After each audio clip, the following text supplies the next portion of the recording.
Ladies and gentlemen, friends, honored guests, I want to begin by making a wish on my dear friend Shimon Peres, the President of the State of Israel. Shimon, I hope the next presidential conference next year in Jerusalem will be shadowed and overcast by the news of the signing of the peace treaty between Israel and the Palestinians, Israel and all the Arabs.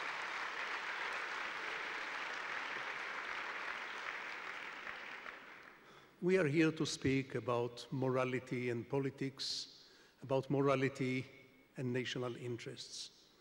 I have to begin with a few sentences which are not easy to say and not easy to hear in Jerusalem. I believe the lasting Israeli occupation of the West Bank and the lasting suppression of the Palestinian people are immoral and also bad for Israel's genuine self-interest.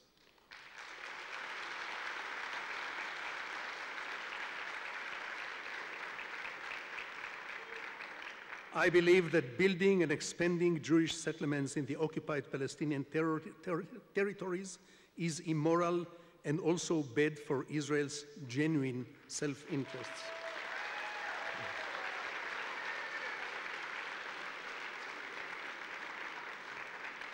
I believe that kicking Palestinian residents out of their homes in East Jerusalem and putting Israeli settlers in their places is immoral and also bad for Israel's self-interest.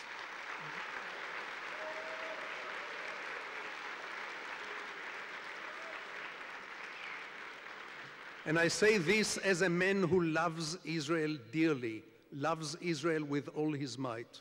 Let me make a confession. I love Israel even at times when I don't like it.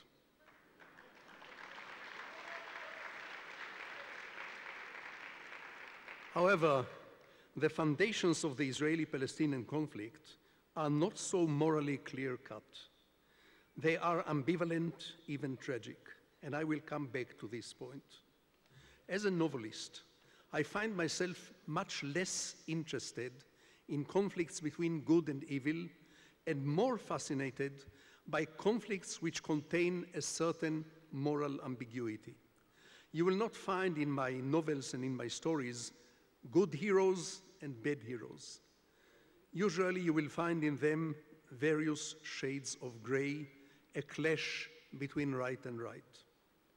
I believe that the moral choices, the difficult moral choices, are not the choices between black and white, but between light gray and dark gray.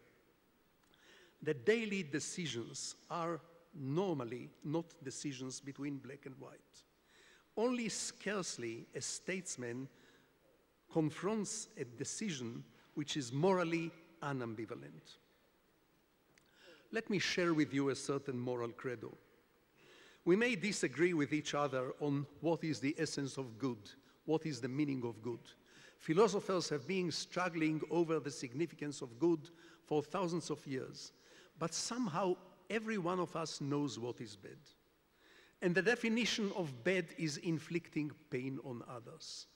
Ever since we were little children, even before we learned how to speak, even before we learned to pronounce our first words, we already knew that pain hurts, that pain is bad. And therefore, I believe that when we inflict pain on others, we know what we are doing. Perhaps I could condense the 10 commandments into one moral categorical command: thou shalt not inflict pain. Here, for instance, is an Israeli moral dilemma.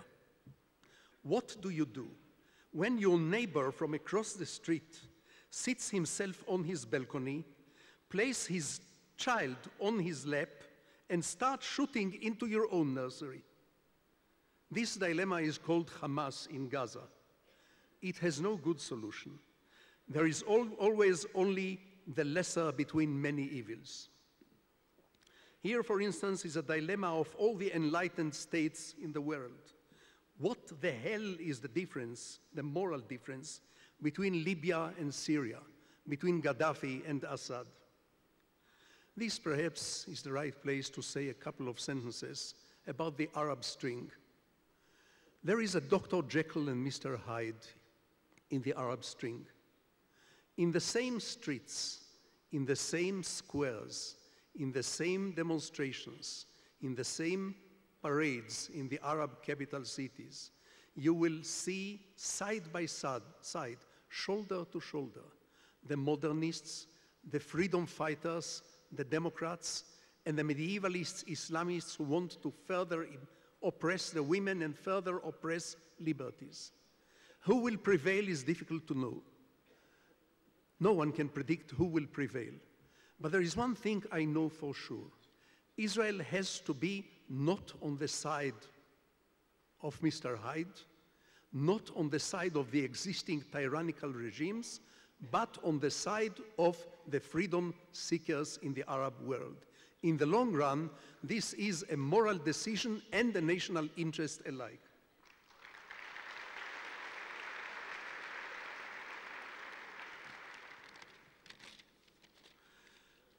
Public opinion in Europe often tends to see conflicts in black and white. European well-meaning people ask themselves too often, who are the good guys and who are the bad guys? They launch a demonstration in favor of the good guys, they sign a petition against the bad guys, and they go to sleep feeling good about themselves. Those people who dislike Hollywood tend to treat the Israeli-Palestinian tragedy as a Hollywood movie with good guys and bad guys. This may be a result of the fact that in the 20th century, in the last century, most of the major confrontations really were confrontations in black and white. Fascism and anti-fascism was black and white. Colonialism and decolonization was black and white. Vietnam was black and white. Apartheid was black and white. But the Israeli-Palestinian conflict is not. It's not about good guys and bad guys. It's not a Hollywood movie. It's more like a Greek tragedy, a clash between right and right, sometimes indeed a clash between wrong and wrong. The Palestinians are in Palestine because Palestine is the homeland of the Palestinians. The Israelis are in Israel for the same reason, because Israel is the homeland of the Israelis. No one is moving out. No one has where to go.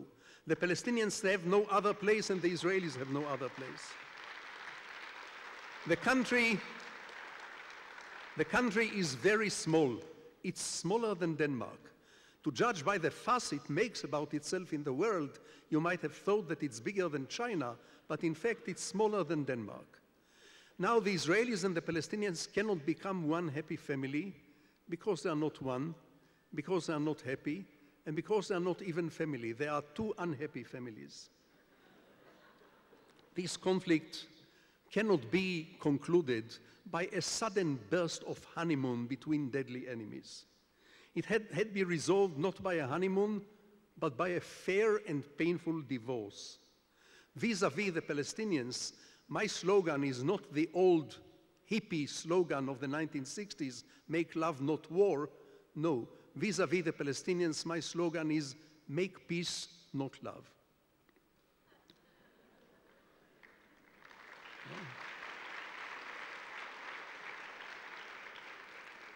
The divorce is going to hurt like hell.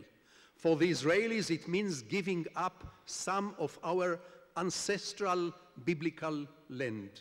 For the Palestinians, it means give up some of what they regard as their historical only homeland. It's going to be like an amputation. But it can be done, it has to be done simply because there is no alternative. No one is moving out. Now I've got some good news for you. You are all used to the bad news from the Middle East. Let me share with you some good news from the Middle East. The good news is that the vast majority of the Israeli Jews and the vast majority of the Palestinian Arabs know now that in the end of the day, the land will be partitioned into two sovereign states. Are they happy about...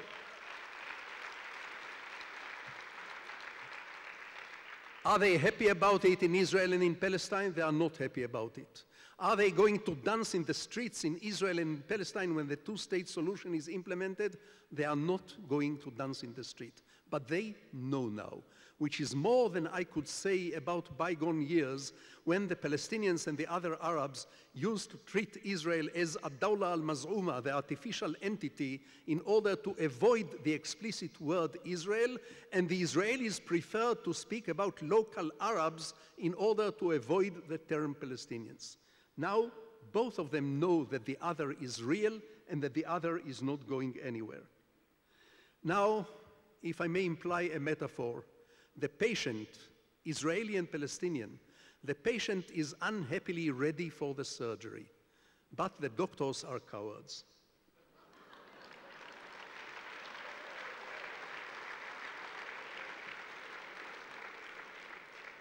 Well-meaning people, people of goodwill, in Europe, in America, everywhere in the world, should stop wagging their finger like an old-fashioned Victorian headmistress, moralizing and preaching.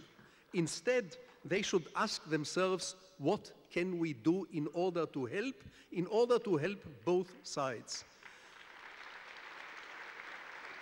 It is no longer needed to choose between being pro-Israel and being pro-Palestine. You have to be pro-peace.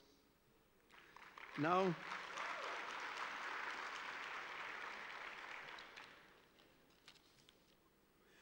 the conflict between Israelis and Palestinians is a tragic conflict between two refugee camps. Israel is a refugee camp. Palestine is a refugee camp. Both Israelis and Arabs, in two different ways, were in the past victims of Europe. The Arabs through colonialism, imperialism, persecution, and humiliation and exploitation. The Jews through discrimination, exploitation, and mass murder on an unprecedented scale. Now, you would have thought that two victims, especially two victims of the same oppressor, become brothers, marching together to the barricades. But ladies and gentlemen, in real life, some of the worst conflicts are precisely the conflicts between two victims of the same oppressor. Two children of the same cruel parent don't love one another.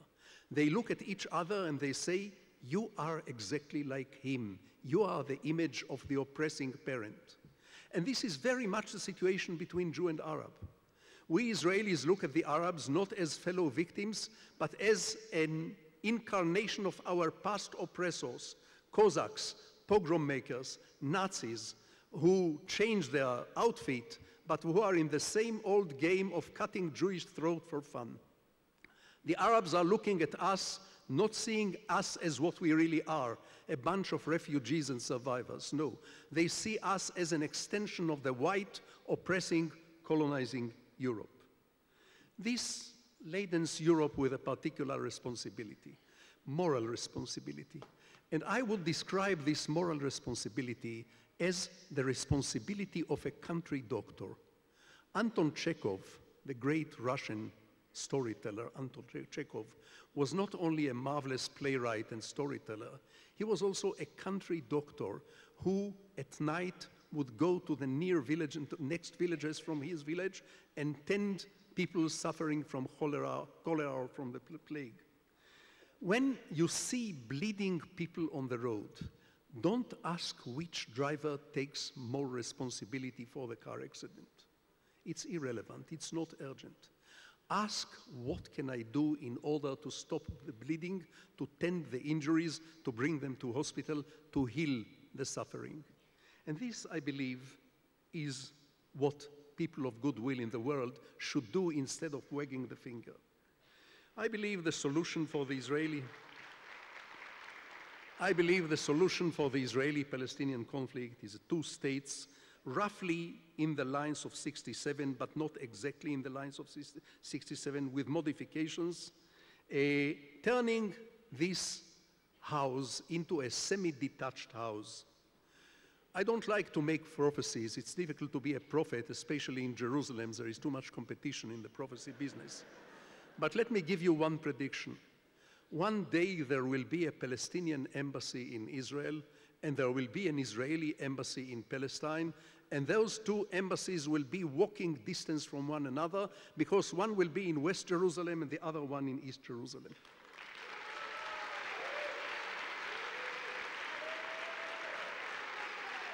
And finally, there is the issue of the disputed holy places, for which my grandmother had a wonderful answer. Many years ago, when I was a kid, my grandmother explained to me in simple words what is the difference between Jew and Christian. Not Jew and Muslim, but Jew and Christian. And she said the following. She said, you see, my boy, the Christians believe that the Messiah have been here once and he is coming again one day. We Jews believe that the Messiah is still to come. Over this, said my grandmother, you cannot imagine how much bloodshed and persecution and hatred. Why, she said, why can't everybody simply wait and see? If the Messiah comes saying, hello, it's nice to see you again, the Jews will have to apologize to the Christians. If the Messiah comes saying, how do you do, it's nice meeting you, the Christians will have to convert into Judaism. Until then, live and let live, and this, ladies and gentlemen, is the answer for the disputed holy places in Jerusalem. Thank you very much. Thank you.